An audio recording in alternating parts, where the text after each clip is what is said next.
Bible പറയുന്ന ഒരു വാക്യമുണ്ട്, അവനിൽ വിശ്വസിക്കുന്നവരാരും ലജ്ജിച്ചു പോത്തില്ല.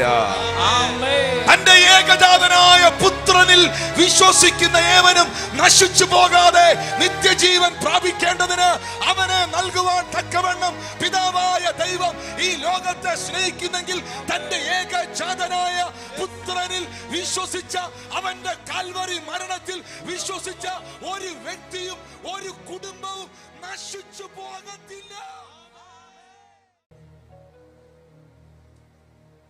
2 കൊരിന്ത്യർക്ക് എഴുതിയ ലേഖനം 5-ാം അധ്യായം 14-15 വാക്യങ്ങൾ ശ്രദ്ധയോടെ കേൾക്കാം. ക്രിസ്തുവിന്റെ സ്നേഹം ഞങ്ങളെ നിർബന്ധിക്കുന്നു, എല്ലാവർക്കും വേണ്ടി ഒരുവൻ മരിച്ചിരിക്കെ എല്ലാവരും മരിച്ചു എന്നും ജീവിക്കുന്നവർ ഇനി തങ്ങൾക്കായിട്ടല്ല തങ്ങൾക്ക് വേണ്ടി മരിച്ച് ഉയർത്തവനായിട്ട് തന്നെ ജീവിക്കേണ്ടതിന് അവൻ എല്ലാവർക്കും വേണ്ടി മരിച്ചു എന്നും ഞങ്ങൾ നിർണയിച്ചിരിക്കുന്നു. ഈ ദിവസം നമ്മൾ ഓർക്കേണ്ടത്, നാം അടയാളപ്പെടുത്തേണ്ടത് ഈ വാക്യമാണ്. നിങ്ങൾ മൊബൈൽ ഫോണുകൾ ഉപയോഗിക്കുന്നവരാണെങ്കിൽ, നിങ്ങൾ സോഷ്യൽ മീഡിയകൾ ഉപയോഗിക്കുന്നവരാണെങ്കിൽ, ഈ വാക്യം ഇന്നത്തെ ദിവസം ഒന്ന് കോപ്പി പേസ്റ്റ് ചെയ്ത് സ്റ്റാറ്റസ് ഇട്ടാൽ നല്ലതായിരിക്കും. കാരണം ഇന്ന് നമ്മൾ ഓർക്കേണ്ടത്, മറ്റുള്ളവരെ ഓർമ്മപ്പെടുത്തേണ്ടത് 2 കൊരിന്ത്യർ 5:14-15 എല്ലാവർക്കും വേണ്ടി ഒരുവൻ മരിച്ചു.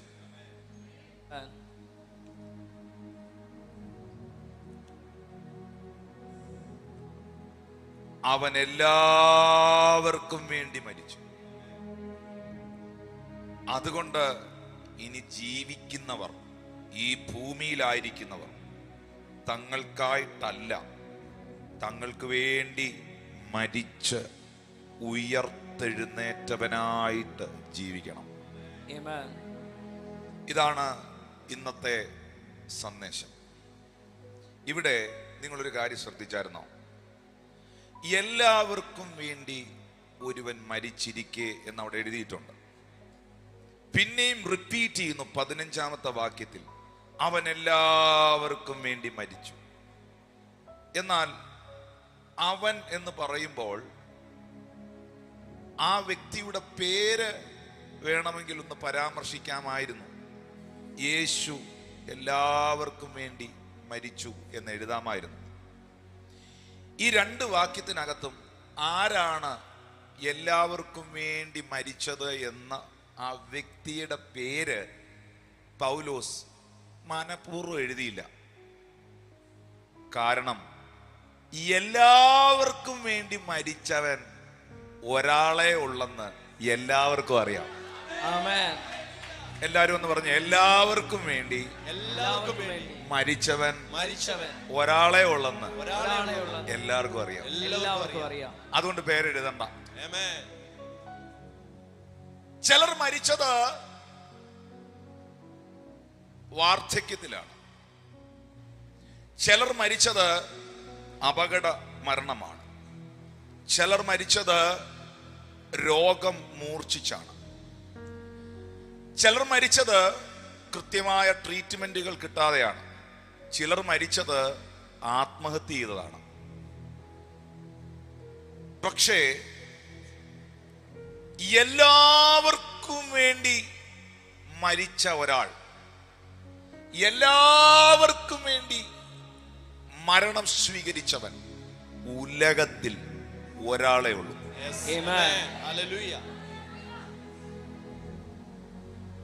അതുകൊണ്ട് ഈ മരണം വാർദ്ധക്യ മരണമോ അപകട മരണമോ സ്വാഭാവിക മരണമോ ഒന്നുമല്ല. ബൈബിൾ ഈ മരണത്തെ കുറിച്ച് പറയുന്നത് പകരമരണം അല്ലെങ്കിൽ പ്രായശ്ചിത്ത മരണം എന്നാണ്. ഒരു വ്യക്തി ഈ ഭൂമിയിൽ മരിക്കുന്നത് ആ വ്യക്തി മരണപ്പെടുന്നതാണ്. ആ വ്യക്തി ആർക്കും വേണ്ടി മരിക്കുന്ന ആളല്ല. മരിക്കാൻ ഇവിടെ ആർക്കും താല്പര്യമില്ല. പക്ഷേ യേശു കർത്താവ് സ്വീകരിച്ച, യേശു കർത്താവ് മരിച്ച മരണം, ക്രൂശിലെ മരണം തനിക്ക് വേണ്ടിയുള്ള ഒരു മരണമായിരുന്നില്ല, അല്ലെങ്കിൽ അതൊരു സ്വാഭാവികമായ മരണമായിരുന്നില്ല, പകരമരണമായിരുന്നു. ഒരാൾക്ക് വേണ്ടി ഒരാൾ മരിക്കുന്നു. ഹല്ലേലൂയ. അതിന് ബൈബിൾ കൊടുത്തിരിക്കുന്ന പേര് പ്രായശ്ചിത്ത മരണം എന്നാണ്. വായ തുറന്ന് പറഞ്ഞ യേശു കർത്താവ്. എല്ലാരും പറയുന്നില്ലല്ലോ, ചൂടായോണ്ടാണോ? യേശു കർത്താവ് എനിക്ക് പകരം ക്രൂശിൽ മരിച്ചു. ഹല്ലേലൂയ. റോമർ 3:25 വാക്യത്തിൽ ബൈബിൾ പറയുന്നു, വിശ്വസിക്കുന്നവർക്ക് അവൻ തന്റെ രക്തം മൂലം പ്രായശ്ചിത്തമാകുവാൻ ദൈവം അവനെ പരസ്യമായി നിർത്തിയിരിക്കുന്നു. വിശ്വസിക്കുന്നവർക്ക് യേശു കർത്താവിന്റെ രക്തം മുഖാന്തരം പ്രായശ്ചിത്തമാകുവാൻ. അപ്പോൾ അതൊരു പ്രായശ്ചിത്ത മരണമാണ്. 1 യോഹന്നാന്റെ ലേഖനം 2-ാം അധ്യായം 1-ാം വാക്യത്തിൽ യോഹന്നാൻ പറയുന്നു, അവൻ നമ്മുടെ പാപങ്ങൾക്ക് പ്രായശ്ചിത്തമാകുന്നു. നമ്മുടേതിന് മാത്രമല്ല, സർവലോകത്തിന്റെയും പാപത്തിനു തന്നെ. അപ്പോൾ എന്റെ ശാപങ്ങൾ മാറുവാൻ, എന്റെ പാപങ്ങൾ മായ്ക്കപ്പെടുവാൻ, അടിമത്വത്തിൽ നിന്ന് സ്വാതന്ത്ര്യത്തിലേക്കും നിത്യനരകത്തിൽ നിബന്ധിക്കേണ്ട എന്റെ ആത്മാവിന് നിത്യജീവനിലേക്കും ഒക്കെ പ്രവേശിക്കപ്പെടുവാൻ, എന്റെ ജീവിതം അനുഗ്രഹപൂർണമാകുവാൻ, ദൈവവചനം അനുശ്വാസിക്കുന്ന എല്ലാ ആത്മീയ അനുഗ്രഹങ്ങൾക്കും ഞാൻ ഒരു യോഗ്യനായി തീരുവാൻ വിശുദ്ധ തിരുവെഴുത്തുകൾ നൽകുന്ന ഏറ്റവും വലിയ ആഹ്വാനം, ഉപദേശം, സത്യം എന്ന് പറയുന്നത് സർവലോകത്തിന്റെയും പ്രായശ്ചിത്തമായി. എന്റെ പിതാക്കന്മാർക്ക്, ഇപ്പോൾ ജീവിച്ചിരിക്കുന്ന ഈ തലമുറയ്ക്ക് കർത്താവിന്റെ വരവ് വൈകുന്നെങ്കിൽ ഇനി ജനിക്കാൻ ഇരിക്കുന്നവർക്ക് സർവ മനുഷ്യന്റെയും ശാപത്തിന്, പാപത്തിന്, രോഗത്തിന്, ബന്ധനത്തിന്, അടിമത്വത്തിന് വിമോചകൻ, വിടുതൽ നൽകുന്നവൻ ഒരുവൻ മാത്രമേ ഉള്ളൂ. അതുകൊണ്ടാണ് എബ്രായർ 2:17 എഴുതിയിരിക്കുന്നത്, അതുകൊണ്ട് ജനത്തിന്റെ പാപങ്ങൾക്ക് പ്രായശ്ചിത്തം വരുത്തുവാൻ അവൻ കരുണയുള്ളവനും ദൈവകാര്യത്തിൽ വിശ്വസ്ത മഹാപുരോഹിതനുമായിരുന്നു. ഇന്ന് ഇവിടെ ഇരിക്കുന്ന പ്രിയപ്പെട്ടവരെ, നിങ്ങൾ എത്ര ശാപത്തിന്റെ കീഴിലാണെങ്കിലും, നിങ്ങൾ എത്ര പാപത്തിന്റെ കീഴിലാണെങ്കിലും, നിങ്ങളുടെ പാപത്തിനും ശാപത്തിനും പരിഹാരമുണ്ടാകുവാൻ പ്രായശ്ചിത്ത ബലി സ്വീകരിച്ചവൻ, പ്രായശ്ചിത്തമായി പകരമരണം കൈക്കൊണ്ടവൻ, ആ മരണത്തിലൂടെ നിനക്ക് വേണ്ടുന്ന സകല വിടുതലുകളും, സകല അത്ഭുതങ്ങളും, സകല നന്മകളും നിനക്ക് ദാനമായി നൽകുന്നവൻ നമ്മുടെ മധ്യയിൽ ഉണ്ട്. ഞാൻ ഇന്നത്തെ മെസ്സേജിൽ സ്നേഹത്തോടെ പറയുന്നു, ഒരിക്കൽ കൂടെ ആവർത്തിക്കുന്നു, അത് ഇന്ന് പറഞ്ഞില്ലെങ്കിൽ ഞാൻ എപ്പോൾ പറയും, യേശുവിന്റെ മരണം പകരമരണമായിരുന്നു.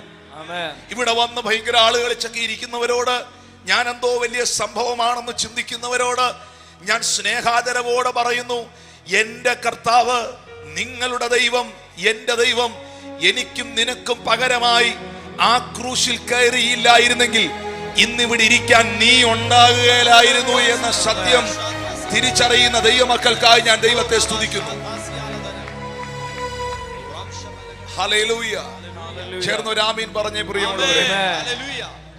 അതുകൊണ്ടാണ് റോമർക്കെഴുതിയ ലേഖനം 6-ാം അധ്യായത്തിൽ വരുമ്പോൾ 6-ാം അധ്യായത്തിന്റെ 10-11 വാക്യങ്ങൾ അവിടെ എഴുതിയിട്ടുണ്ട്, അവൻ മരിച്ചത് പാപസംബന്ധമായി ഒരിക്കലായി മരിച്ചു, അവൻ ജീവിക്കുന്നതോ ദൈവത്തിനായി ജീവിക്കുന്നു. 11-ാം വാക്യത്തിൽ രേഖപ്പെടുത്തിയിട്ടുണ്ട്, അവണ്ണം നിങ്ങളും പാപസംബന്ധമായി മരിച്ചവരെന്നും ക്രിസ്തുയേശുവിൽ ദൈവത്തിന് ജീവിക്കുന്നവരെന്നും നിങ്ങളെ തന്നെ എണ്ണുവീൻ.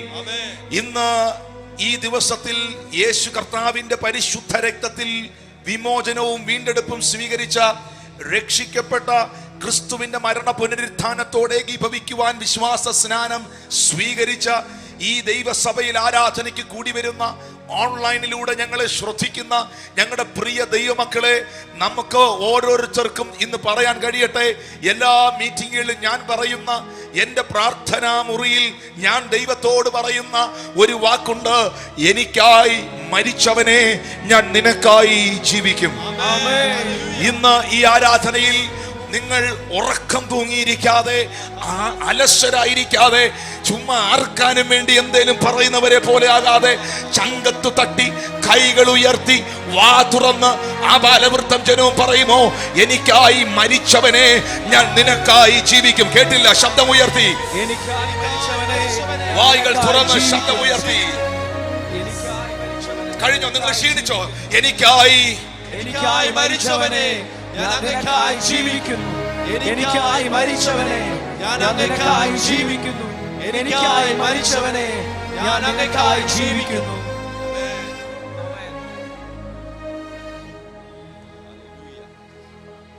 ഈ വാക്ക് പറഞ്ഞവർ എത്ര പേരുണ്ട്?